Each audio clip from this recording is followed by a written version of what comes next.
परमेश्वर के दैनिक वचन। चौथा, परमेश्वर ने विभिन्न नस्लों के बीच सीमाएं खींची। पृथ्वी पर गोरे लोग, काले लोग, भूरे लोग और पीले लोग हैं। ये लोगों के विभिन्न प्रकार हैं। साथ ही परमेश्वर ने इन विभिन्न प्रकार के लोगों की जिंदगियों के लिए दायरा भी तय किया है। लोग इससे अनजान रहते हुए परमेश्वर के प्रबंधन के अधीन जीवित रहने के लिए अपने अनुकूल वातावरण के भीतर रहते हैं। कोई भी इसके बाहर कदम नहीं रख सकता। उदाहरण के लिए गोरे लोगों की बात करते हैं। इनमें से अधिकांश लोग किस भौगोलिक इलाके में रहते हैं? वे अधिकांशतः यूरोप और अमेरिका में रहते हैं। काले लोग मुख्यतः जिस भौगोलिक सीमा में रहते हैं वो अफ्रीका है।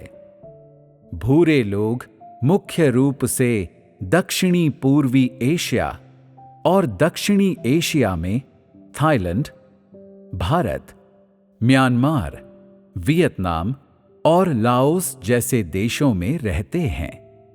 पीले लोग मुख्य रूप से एशिया में अर्थात चीन, जापान, दक्षिण कोरिया जैसे देशों में रहते हैं। परमेश्वर ने इन अलग अलग प्रकार की सभी नस्लों को उचित रूप से विभाजित किया है ताकि ये अलग अलग नस्लें संसार के विभिन्न भागों में वितरित हो जाएं। संसार के इन अलग अलग भागों में परमेश्वर ने बहुत पहले से ही मनुष्यों की प्रत्येक नस्ल के जीवित रहने के लिए उपयुक्त वातावरण तैयार किया है। जीवित रहने के लिए इस प्रकार के वातावरण के अंतर्गत परमेश्वर ने उनके लिए मिट्टी के विविध रंग और तत्वों की रचना की। दूसरे शब्दों में, गोरे लोगों के शरीर के तत्व और काले लोगों के शरीर के तत्व समान नहीं हैं, और साथ ही वे अन्य नस्ल के लोगों के शरीर के तत्वों से भी भिन्न हैं। जब परमेश्वर ने सभी चीजों की रचना की, तब उसने पहले से ही उस नस्ल के अस्तित्व के लिए एक वातावरण तैयार कर लिया था। ऐसा करने का उसका उद्देश्य ये था कि जब उस प्रकार के लोग अपने वंश की वृद्धि शुरू करें, जब उनकी संख्या बढ़ने लगे, तो उन्हें एक दायरे के भीतर सीमित किया जा सके। मनुष्य की रचना करने से पहले ही परमेश्वर ने इन सारी बातों पर विचार कर लिया था। वो गोरे लोगों को विकसित होने और जीवित रहने के लिए यूरोप और अमेरिका देगा। अतः जब परमेश्वर पृथ्वी की सृष्टि कर रहा था, तब उसके पास पहले से ही एक योजना थी। भूमि के एक हिस्से में वो जो कुछ रख रहा था, वहां जिसका पालन पोषण कर रहा था, इन सब के पीछे उसका एक लक्ष्य और उद्देश्य था। उदाहरण के लिए, परमेश्वर ने बहुत पहले से ही तैयारी कर ली थी कि उस भूमि पर कौन से पर्वत, कितने मैदान, कितने जल स्रोत, किस प्रकार के पशु पक्षी, कौन सी मछलियां और कौन से पेड़ पौधे होंगे। किसी एक प्रकार के मानव, एक नस्ल के जीवित रहने के लिए वातावरण तैयार करते समय परमेश्वर ने अनेक मुद्दों पर हर दृष्टिकोण से विचार किया था। भौगोलिक वातावरण, मिट्टी के तत्व, पशु पक्षी की विभिन्न प्रजातियां, विभिन्न प्रकार की मछलियों के आकार, मछलियों के तत्व, पानी की गुणवत्ता में असमानताएं, साथ ही विभिन्न प्रकार के सभी पेड़ पौधे। परमेश्वर ने इन सारी चीजों को बहुत पहले ही तैयार कर लिया था। उस प्रकार का वातावरण जीवित बचे रहने के लिए एक ऐसा वातावरण है जिसे परमेश्वर ने गोरे लोगों के लिए सृजित और तैयार किया, और जो प्राकृतिक रूप से उनका है। क्या तुम लोगों ने देखा है कि जब परमेश्वर ने सभी चीजों की रचना की तो उसने उसमें बहुत ज्यादा सोच विचार किया और एक योजना के तहत कार्य किया? हाँ, हमने देखा कि विभिन्न प्रकार के लोगों के प्रति परमेश्वर बहुत ही विचारशील था। विभिन्न प्रकार के मनुष्यों के जीवित रहने के लिए जो वातावरण उसने निर्मित किया, उसमें किस प्रकार के पशु पक्षी और किस प्रकार की मछलियां रहेंगी, वहां कितने सारे पर्वत और मैदान होंगे, इन सभी पर उसने बहुत सूक्ष्मता से सोच समझकर विचार किया था। उदाहरण के लिए, गोरे लोग मुख्य रूप से कौन सा आहार खाते हैं?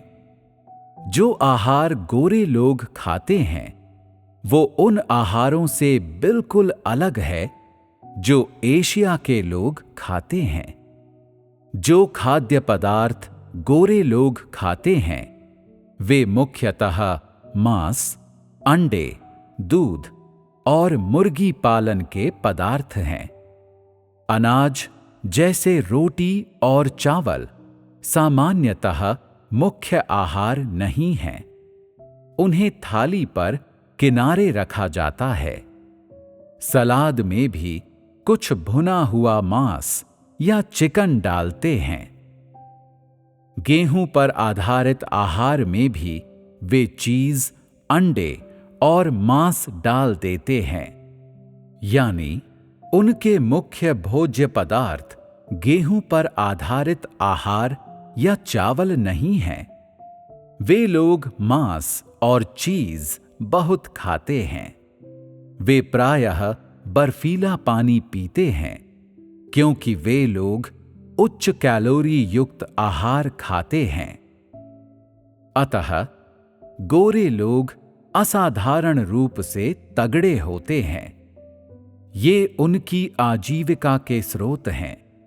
जीने के लिए उनके वातावरण हैं जिन्हें परमेश्वर ने उनके लिए तैयार किया था ताकि वे उस तरह की जीवन शैली में रह सकें। ये जीवन शैली अन्य नस्लों के लोगों की जीवन शैलियों से अलग है। इस जीवन शैली में कुछ सही या गलत नहीं है। ये जन्मजात परमेश्वर द्वारा पूर्व निर्धारित और परमेश्वर के शासन और उसकी व्यवस्था के कारण है। इस प्रकार की नस्ल के पास इस तरह की जीवन शैली और आजीविका के ऐसे साधन उनकी नस्ल के कारण हैं और साथ ही जीवित रहने के लिए उस वातावरण के कारण हैं जिसे परमेश्वर द्वारा उनके लिए तैयार किया गया था। तुम कह सकते हो कि जीवित रहने के लिए जो वातावरण परमेश्वर ने गोरे लोगों के लिए तैयार किया और जो दैनिक आहार वे उस वातावरण से प्राप्त करते हैं वो समृद्ध और प्रचुर है। परमेश्वर ने दूसरी नस्लों के जीवित रहने के लिए भी आवश्यक वातावरण तैयार किया। काले लोग भी हैं। काले लोग किस जगह अवस्थित हैं? वे मुख्य रूप से मध्य और दक्षिणी अफ्रीका में अवस्थित हैं। उस प्रकार के वातावरण में जीने के लिए परमेश्वर ने उनके लिए क्या तैयार किया? उष्णकटिबंधीय वर्षावन, सभी प्रकार के पशु पक्षी, साथ ही मरुस्थल और सभी प्रकार के पेड़ पौधे जो उनके आसपास रहते हैं। उनके पास जल के स्रोत, अपनी आजीविका और भोजन हैं। परमेश्वर उनके प्रति पक्षपातपूर्ण नहीं था। चाहे उन्होंने हमेशा से जो भी किया हो, उनका जिंदा रहना कभी कोई मुद्दा नहीं रहा है। वे भी संसार के एक निश्चित स्थान और क्षेत्र में बसे हुए हैं। अब हम पीले लोगों के बारे में कुछ बात करते हैं। पीले लोग मुख्य रूप से पूर्व में अवस्थित हैं। पूरब और पश्चिम के वातावरण और भौगोलिक स्थितियों के बीच क्या भिन्नताएं हैं? पूरब में अधिकांश भूमि उपजाऊ है और ये पदार्थों और खनिज भंडारों से समृद्ध है। अर्थात भूमि के ऊपर और भूमि के नीचे की सब प्रकार की संपदाएं बहुतायत में उपलब्ध हैं। और इस समूह के लोगों के लिए, अर्थात इस नस्ल के लिए, परमेश्वर ने अनुकूल मिट्टी, जलवायु और विभिन्न भौगोलिक वातावरण को भी तैयार किया जो उनके लिए उपयुक्त हैं। हालांकि यहाँ के भौगोलिक वातावरण और पश्चिम के वातावरण के बीच बहुत भिन्नताएं हैं, फिर भी लोगों के लिए आवश्यक भोजन, उनकी जीविका और जीवित रहने के लिए उनके साधन परमेश्वर द्वारा तैयार किए गए। पश्चिम में गोरे लोगों के पास जो वातावरण है, उसकी तुलना में ये बस एक अलग वातावरण है। लेकिन वो कौन सी एक चीज है जिसे मुझे तुम लोगों को बताने की आवश्यकता है? पूर्वी नस्ल के लोगों की संख्या अपेक्षाकृत अधिक है। इसलिए परमेश्वर ने बहुत सारे ऐसे तत्वों को पृथ्वी के उस हिस्से में जोड़ दिया जो पश्चिम से भिन्न हैं। उस भाग में उसने बहुत सारे अलग अलग भूदृश्यों और सब प्रकार की भरपूर सामग्रियों को जोड़ दिया। वहां प्राकृतिक संसाधन प्रचुर मात्रा में हैं।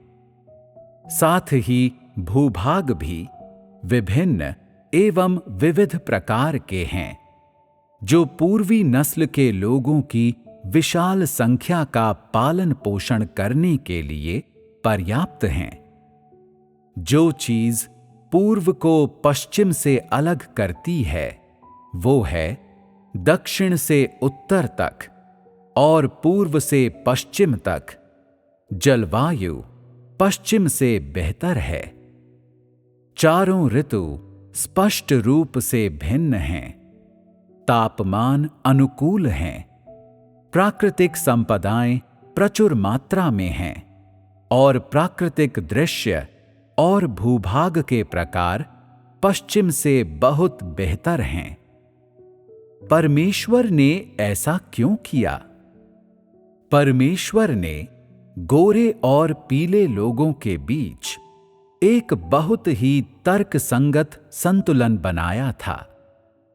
इसका क्या अर्थ है?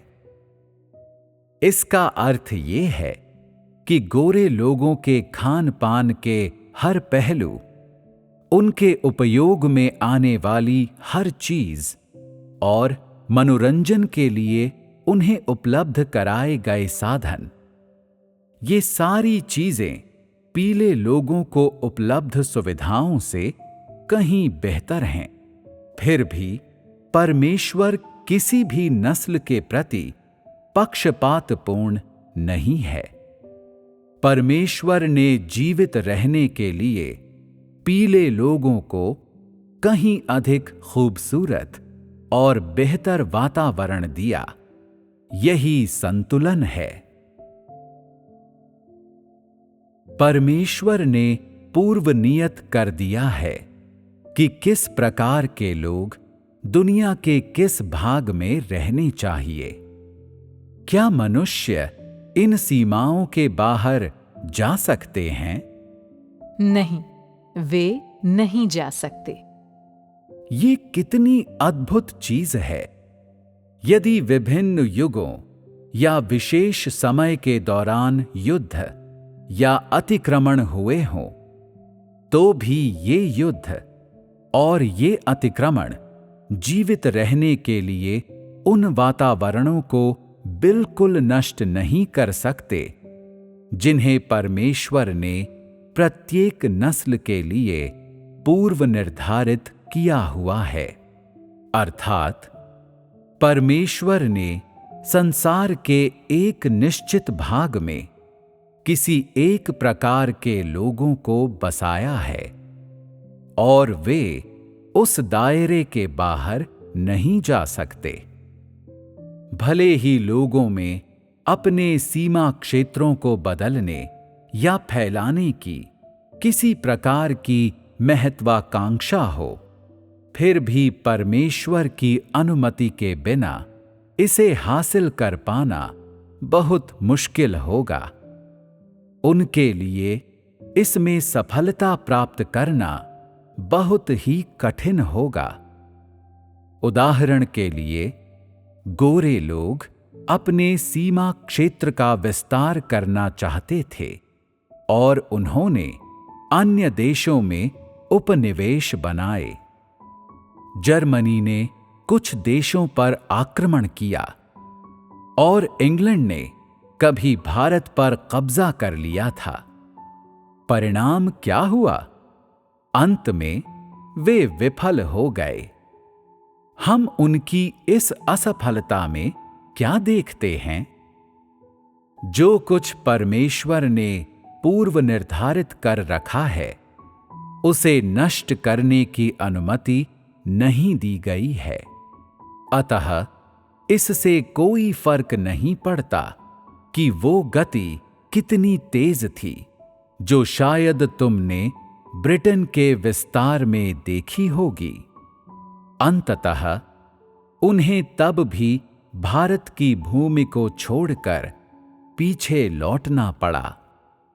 वे लोग जो उस भूमि में रहते हैं अभी भी भारतीय हैं, अंग्रेज नहीं, क्योंकि परमेश्वर ऐसा करने नहीं देगा। इतिहास या राजनीति पर शोध करने वालों में से कुछ लोगों ने इस विषय पर शोध प्रबंध प्रस्तुत किए हैं। वे इंग्लैंड की असफलता के कारण बताते हुए ये कहते हैं कि हो सकता है कि किसी जातीय समूह विशेष पर विजय प्राप्त नहीं की जा सकती हो, या इसका कोई अन्य मानवीय कारण हो सकता है। ये वास्तविक कारण नहीं है। वास्तविक कारण है परमेश्वर। वो इसकी अनुमति नहीं देता। परमेश्वर किसी जातीय समूह को एक निश्चित भूभाग में रहने की अनुमति देता है और वो उन्हें वहां बसाता है, और यदि परमेश्वर उन्हें स्थान बदलने की अनुमति न दे तो वे कभी भी स्थान नहीं बदल पाएंगे। यदि परमेश्वर उनके लिए एक दायरा निर्धारित करता है तो वे उस दायरे के भीतर ही रहेंगे। मानव जाति इन दायरों को तोड़कर मुक्त नहीं हो सकती या इन निर्धारित दायरों को तोड़कर बाहर नहीं जा सकती है। ये निश्चित है। आक्रमणकारियों की ताकत कितनी भी ज्यादा क्यों ना हो या जिन पर आक्रमण किया जा रहा है वे कितने भी कमजोर क्यों ना हो, आक्रमणकारियों की सफलता का निर्णय अंततः परमेश्वर पर ही निर्भर है। उसने पहले से ही इसे पूर्व निर्धारित कर दिया है और कोई भी इसे बदल नहीं सकता।